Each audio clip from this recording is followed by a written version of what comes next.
Na kampeni inayoendelea ya Jijue Jibeta imetua katika kaunti ya Embu, huku halmashauri ya ukusanyaji ushuru nchini ikiendelea kuhamasisha walipa ushuru kuhusu ulipaji ushuru katika eneo hilo.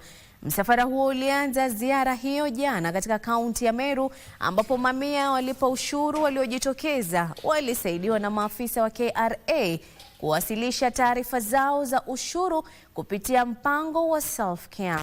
Katika kaunti ya Embu, msafara huo ulitua katika maeneo ya Runyenjes, Manyata, mjini Embu, Siakago na Kiritiri. Mpango huo unaruhusu mlipa ushuru kuwasilisha taarifa ya ulipaji ushuru kupitia WhatsApp au nambari maalum ya huduma. Kampeni hiyo inayosimamiwa na KRA pamoja na mshirika wake, shirika la utangazaji nchini KBC, itaelekea katika kaunti za Machakos na Kitui.